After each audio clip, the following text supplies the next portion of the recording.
tatu, wacha nikamate walimu hapo.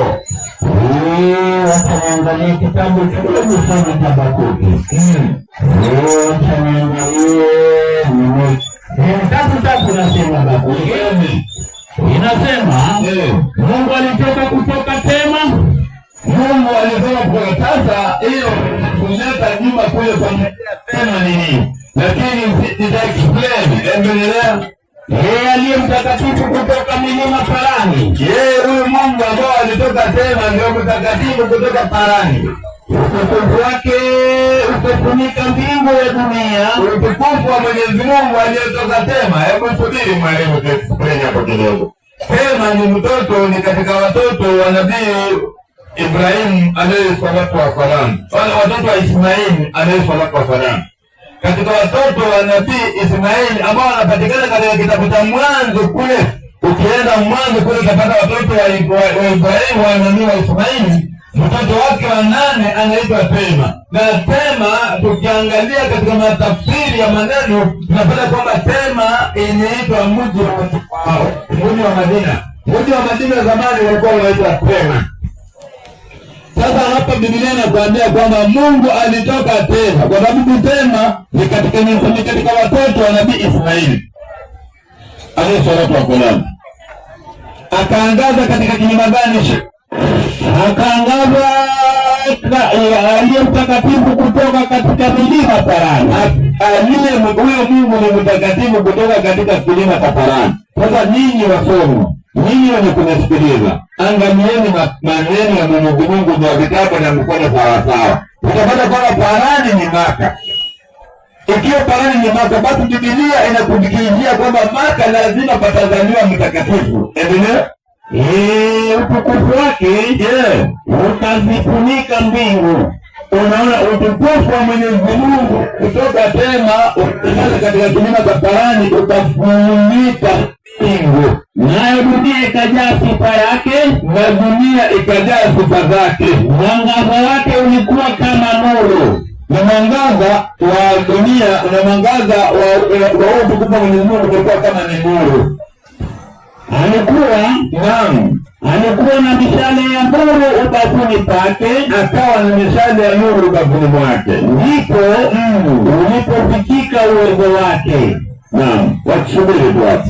Kwa ndugu zangu, kwa hakika Biblia imetabiri ya kwamba nchi ama mji ama mlima wa Parani. Sasa wewe ni kujiuliza, Parani ni wapi? Parani tunakuambia ni Maka. Kuna milima mitatu.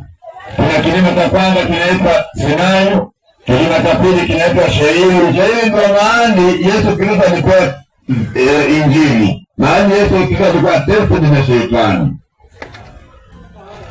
Na Parani ikawa ni mlima ambao ni wa Maka.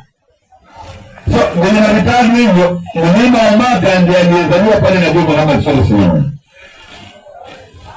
Na Sinai ndio mahali Musa alipata Torati.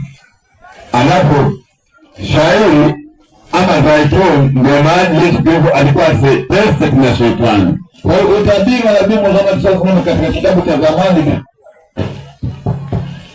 ni kitu kwa dhahiri, na ndio unaona Mwenyezi Mungu subhanahu wa ta'ala anatoka. Mwenyezi Mungu anatoka. Nitarudia aya moja katika Qur'an ambayo inaonyesha kwamba Mwenyezi Mungu anatoka. Kama utafuatilia haya maneno utajua kwamba Nabii Muhammad sallallahu alaihi wasallam ambaye Mwenyezi Mungu alimtuma ili atuokoe mimi na wewe. Kwa sababu gani anasema hivyo? 21 mimi anasema Qur'an. 21 ngapi mwalimu? Mimi anasema Qur'an. 21 Qur'an sura Al-Anbiya aya yake 107. Sura Al-Anbiya inasema isome 21:107. Hatukukuchuma, hatukukuleta ila uwe rehema kwa ulimwengu Mungu anakuona, anamwambia Mungu hawasema kwamba hanga ni kutuma ama hakutuma, isipokuwa awe ni neema, awe ni rehema, alete rehema kwa wajibu wote zote. Nitakuona na kuzeme utafikiwa na ujumbe huu. 3:16 Qur'an inasema iseme bila shaka dini ya haki alikuja nayo na Mungu hapa ni Islam. Mbele ya Mwenyezi Mungu ni Uislamu. Itawaje kwamba hakika Mwenyezi Mungu anasema alikuja na Mungu hapa nini katika ulimwengu kama rehema, yaani kama msamaha, yaani kama kiburi, na hakika dini ya haki mbele ya Mwenyezi Mungu, sio mbele ya mtume, sio mbele ya malaika, ni dini ya Uislamu. Na Mwenyezi Mungu amesemaje? 3:85 Qur'an inasema na asiyetaka dini anayetaka dini isiyokuwa ya Kiislamu, anayetaka dini isiyokuwa ya Islamu haitakubalika kwake siku ya Kiyama. Mwenyezi Mungu ameonya, na mimi pia nataka kukumbusha ili ya kwamba wale ambao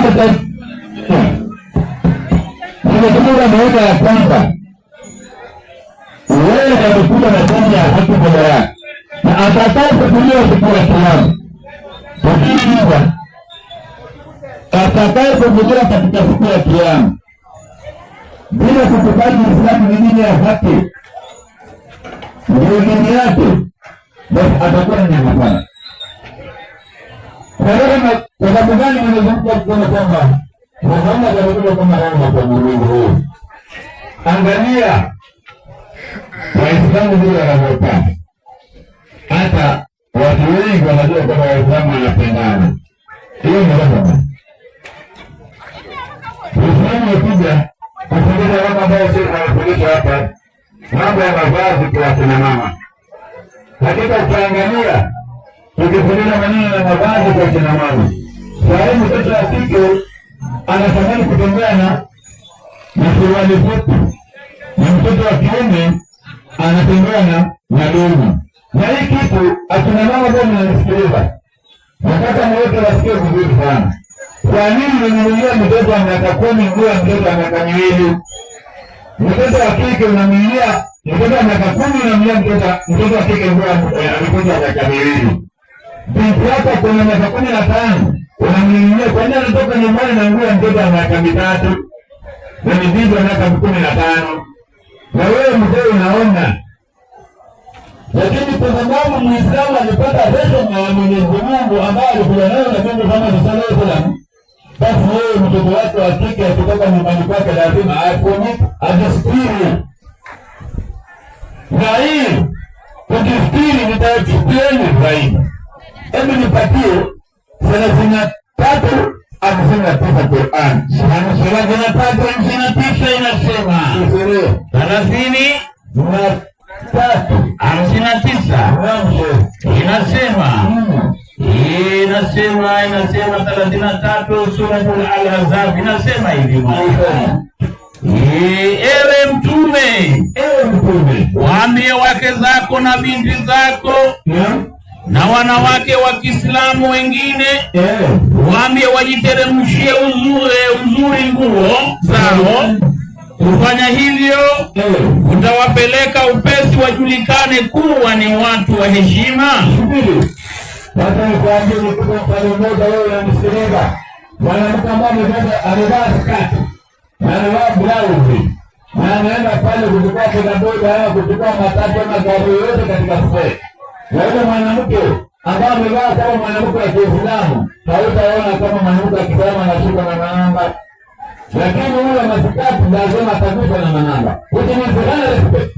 Lakini yule ambaye amevaa Kiislamu ana respect, hawezi kujulia. Sasa kuvaa nguo vizuri hakupatie mwanamke kufanya zina. Watu wengine wanasema kwani ndio Waislamu wale wapeleka alinya mtani kwenye chini. Chote ni kitu chote chini. Lakini respect kubwa yote. Kile kwa nini ndio respect. Lakini ni ukwan owan kan choni ke choni pa en sikre fulani kwa kitu ni mabodi respect lakini kama Muislamu wako lazima ni